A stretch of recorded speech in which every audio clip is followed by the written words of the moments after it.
Hello everyone. आज हम जिस टॉपिक के बारे में बात करने वाले हैं उसका नाम है स्ट्रक्चरलिज्म। हमेशा की तरह सबसे पहले इस स्ट्रक्चरलिज्म और इसमें आने वाले जो टर्म्स है उसे अच्छे से समझेंगे और फिर इसके बाद इस एक्सप्लेनेशन का इजी नोट्स देखेंगे। तो चलिए वीडियो शुरू करते हैं। तो स्ट्रक्चरलिज्म दो वर्ड से मिलकर बना है, स्ट्रक्चर और इज्म। तो सबसे पहले हम स्ट्रक्चर को जानेंगे कि स्ट्रक्चरलिज्म में स्ट्रक्चर का क्या इम्पोर्टेंस है। तो जैसा कि हमें पता है कि किसी भी चीज़ को जब हम डेफिनेट पैटर्न में अरेंज कर देते हैं तो वो अरेंजमेंट जो है वो एक स्ट्रक्चर का फॉर्म ले लेता है। किसी भी चीज़ के अरेंजमेंट को हम स्ट्रक्चर बोल सकते हैं। तो इसी तरह की बातों को स्ट्रक्चरलिज्म में भी समझाया गया है कि दुनिया का हर चीज़ किसी न किसी बड़े स्ट्रक्चर का एक यूनिट होता है। जैसे कि अगर हम बात करें एक घर की, तो घर एक कंप्लीट स्ट्रक्चर है। एक घर को बनाने में हमें ईंट की ज़रूरत पड़ती है और उस ईंट को बनाने में हमें सॉइल यानी कि मिट्टी की ज़रूरत पड़ती है। तो इस तरीके से हम कह सकते हैं कि मिट्टी जो है वो ईंट जैसे बड़े स्ट्रक्चर का एक यूनिट है और ईंट जो है वो एक घर जैसे बड़े स्ट्रक्चर का एक यूनिट है। और इसी तरह घर भी किसी बड़े स्ट्रक्चर का यूनिट होगा। तो ऐसे ही सारे स्ट्रक्चर एक दूसरे से कनेक्टेड है और हर चीज़ एक बड़े स्ट्रक्चर का छोटा यूनिट होता है। और अभी हम लिटरेचर पढ़ रहे हैं, इसलिए स्ट्रक्चरलिज्म में लैंग्वेज के स्ट्रक्चर को पढ़ा जाता है। तो बाकी सभी चीज़ की तरह लैंग्वेज का भी एक पैटर्न होता है जिसको जब हम अरेंज करते हैं तो उसका एक करेक्ट मीनिंग बनता है। और इसी तरह के लैंग्वेज के पैटर्न और अरेंजमेंट को स्ट्रक्चरलिज्म में पढ़ा जाता है।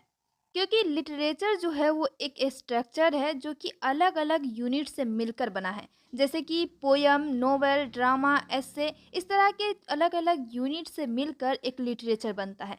अब यहाँ पे भी जो पोयम है, जो लिटरेचर का एक यूनिट है, वो भी अपने आप में एक स्ट्रक्चर होता है। क्योंकि पोयम भी अलग अलग यूनिट से बनता है, जैसे कि वर्ड्स, पंक्चुएशन, फेज, साउंड्स, इस तरह के अलग अलग यूनिट से एक पोयम बनता है। इसी तरह कोई भी स्ट्रक्चर खुद से बड़े स्ट्रक्चर का एक यूनिट होता है। जैसे कि यहीं पे जो वर्ड्स है वो पोयम जैसे बड़े स्ट्रक्चर का एक यूनिट है और पोयम भी लिटरेचर जैसे बड़े स्ट्रक्चर का एक यूनिट है। जब इस तरह का एक्सप्लानेशन अलग अलग जगह फैलने लगा, यानी कि एक मोमेंट का रूप ले लिया, तब इस एक्सप्लानेशन को स्ट्रक्चरलिज्म कहा गया, जो कि सबसे पहले 1950 में फ्रांस में शुरू हुआ था। अब इस स्ट्रक्चरलिज्म की हिस्ट्री की बात करें तो सबसे पहले क्लॉड लेवी स्ट्रस नाम के एक एंथ्रोपोलॉजिस्ट थे जो सबसे पहले अपने वर्क में इस मोमेंट को अप्लाई किए थे। उसके बाद इस मोमेंट को आगे लेकर के गए एक लिटरेरी क्रिटिक जिसका नाम था रोलान बार्थेस। लेकिन इस मोमेंट का जो मेन ओरिजिन माना जाता है वो फर्डिनेंड डी सॉसर के एक book course in general linguistic से माना जाता है, क्योंकि कोर्स इन जनरल लिंग्विस्टिक में स्ट्रक्चरलिज्म को बहुत ही क्लियरली समझाया गया है। और इस बुक को फर्डिनेंड डी सॉसर के स्टूडेंट के द्वारा लिखा गया था।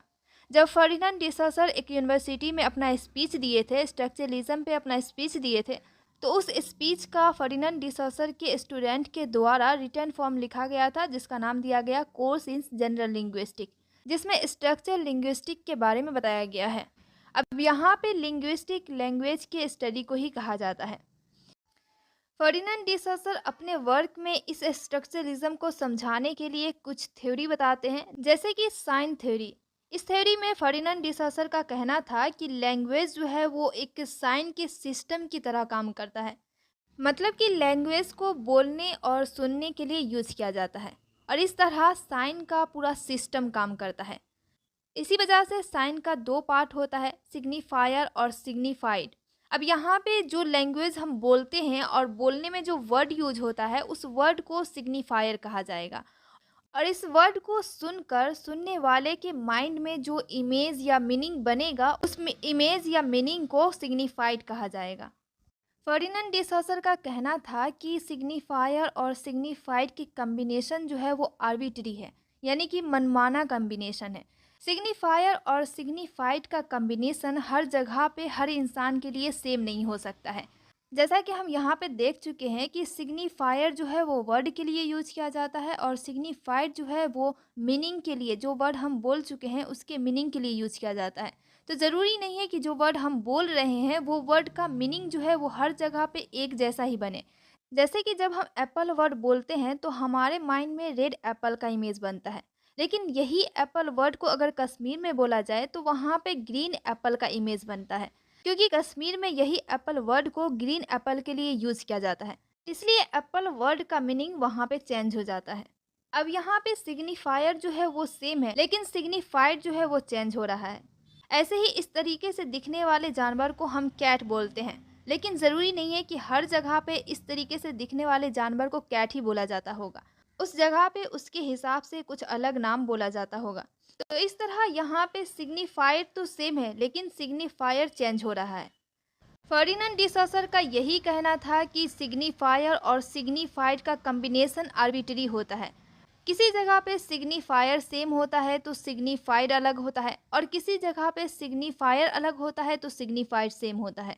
तो इस तरीके से सिग्निफायर और सिग्निफाइड में चेंजेस आते रहते हैं। ना तो हम किसी थॉट को किसी साउंड से अलग कर सकते हैं, और ना ही किसी साउंड को किसी थॉट से अलग कर सकते हैं। जहाँ पे जिस साउंड को जिस थॉट के लिए यूज़ किया जाता है, वहाँ पे वो साउंड उसी थॉट के लिए फिक्स हो जाता है। ना तो वहाँ पे सिग्निफायर सिग्निफाइड के लिए चेंज हो सकता है, और ना ही सिग्निफाइड सिग्निफायर के लिए चेंज हो सकता है। इससे आगे फर्डिनेंड डी सॉसर अपनी अगली थ्योरी लैंग एंड प्रोल के बारे में बताते हैं कि लैंग जो है वो ग्रामेटिकल रूल्स का एक सिस्टम होता है। मतलब कि जब हम किसी से बात करने के लिए लैंग्वेज का यूज़ करते हैं तो उस लैंग्वेज में कुछ रूल्स होते हैं, जिस रूल्स की वजह से हम किसी से कुछ कह पाते हैं और कोई हमारी बात को सुन पाता है, समझ पाता है। क्योंकि उस रूल्स को हम भी जानते हैं और हमारी बात सुनने वाला भी जानता है, और इसी रूल्स की वजह से हम आपस में बात कर पाते हैं। तो इसी रूल को लैंग कहा जाता है। ध्यान दीजिएगा, यहाँ पे ग्रामेटिकल जो रूल्स है, ग्रामेटिकल रूल्स जो है उसे लैंग कहा जाता है। लेकिन इसी ग्रामेटिकल रूल्स को जब हम अपनी बातों में यूज़ करते हैं, जब हम उससे स्पीच तैयार करते हैं, जब हम किसी से बात कर पाते हैं, उसको हम पैरेलल कहते हैं, जो हमेशा लैंग पर डिपेंड होता है। इस थ्योरी को अच्छे से समझाने के लिए फर्डिनेंड डी सॉसर एक एग्जाम्पल देते हैं चेस का। चेस गेम में एक सेट ऑफ रूल्स होता है, जिस रूल्स की वजह से खेल खेलना पॉसिबल होता है। अब यहाँ पे चेस गेम के लिए जो रूल्स बनाया गया है, जो सेट ऑफ रूल्स है, वो एक लैंग कहलाएगा। लेकिन इस रूल्स की वजह से जो खेल पॉसिबल हो पाता है वो पैरोल कहलाएगा, और इस तरह पैरोल जो है वो हमेशा लैंग पर डिपेंड रहता है।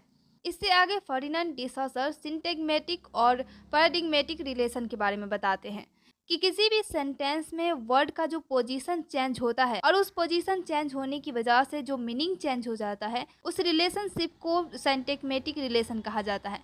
जैसे कि हम एक एग्जांपल लेते हैं, Raju is bathing a dog. इस सेंटेंस में जो वर्ड यूज किया गया है राजू और डॉग, अगर इन दोनों के पोजीशन को चेंज कर दिया जाए तो कुछ इस तरह का सेंटेंस बन जाएगा, a dog is bathing Raju. अब यहाँ पे सेंटेंस में जो कंपोनेंट है वो तो सेम है, लेकिन जो वर्ड दिया हुआ है, जो नाउन दिया हुआ है, उसका चेंजेस होने की वजह से इस सेंटेंस का पूरा मीनिंग ही चेंज हो रहा है। तो इस वर्ड के बीच में जिस तरीके का रिलेशन है, जिसकी वजह से मीनिंग चेंज हो रहा है, इस तरीके के रिलेशन को सिंटैग्मेटिक रिलेशन कहा जाता है। और किसी सेंटेंस में अगर वर्ड के रिप्लेस करने की वजह से जो चेंजेस आता है, उस तरीके के रिलेशन को पैराडिग्मेटिक रिलेशन कहते हैं। जैसे कि अगर हम एक एग्जांपल ले, द मैन क्राइड। अब यहाँ पे जो क्राइड है, अगर उसको हम सैंग में चेंज कर दे तो भी मीनिंग चेंज हो जाएगा, और उसी सैंग को अगर हम डाइड में चेंज कर दे तो फिर भी मीनिंग चेंज हो जाएगा। तो इस तरह सेंटेंस तो सेम है, लेकिन किसी एक वर्ड के चेंज होने से पूरे सेंटेंस का मीनिंग चेंज हो रहा है। तो इस तरीके का जो वर्ड के बीच में रिलेशन है, उस रिलेशन को पैराडिग्मेटिक रिलेशन कहा जाएगा।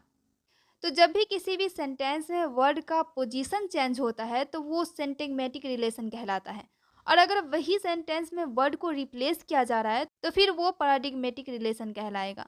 इससे आगे फर्डिनेंड डी सॉसर सिंक्रोनिक और डायक्रोनिक के बारे में बताते हैं कि किसी भी एक पीरियड के लैंग्वेज को स्टडी करना सिंक्रोनिक लिंग्विस्टिक कहलाता है। किसी भी एक पीरियड में लैंग्वेज में किस तरह के चेंजेस आए हैं, क्या क्या चेंजेस आए हैं, इस तरीके से किसी एक पीरियड के लैंग्वेज को स्टडी करना सिंक्रोनिक लिंग्विस्टिक कहलाता है। इसके अलावा अलग अलग पीरियड के लैंग्वेज को स्टडी करना डायक्रोनिक लिंग्विस्टिक कहलाता है। और इस तरह डायक्रोनिक लिंग्विस्टिक में हम जान पाते हैं कि किस तरीके से लैंग्वेज में अलग अलग पीरियड में अलग अलग चेंजेस हुए हैं। इस तरह के चेंजेस को डायक्रोनिक लिंग्विस्टिक में पढ़ा जाता है, और इस हिसाब से अलग अलग पीरियड के द्वारा हम लैंग्वेज के जो डेवलपमेंट है, हिस्टोरिकल डेवलपमेंट है, उसे स्टडी करते हैं डायक्रोनिक लिंग्विस्टिक में। तो आज की इस वीडियो में हमने जाना कि स्ट्रक्चरलिज्म क्या होता है, और उस स्ट्रक्चरलिज्म में जो लैंग्वेज है वो किस तरह साइन के सिस्टम की तरह काम करती है। और उस लैंग्वेज में लैंग और पैरल जैसा डिफरेंसेस होता है। और फिर उस लैंग्वेज में पैराडिग्मेटिक और सिंटैग्मेटिक जैसा रिलेशनशिप भी होता है। और उसी लैंग्वेज में सिंक्रोनिक और डाइक्रोनिक जैसा चेंजेस भी होता है।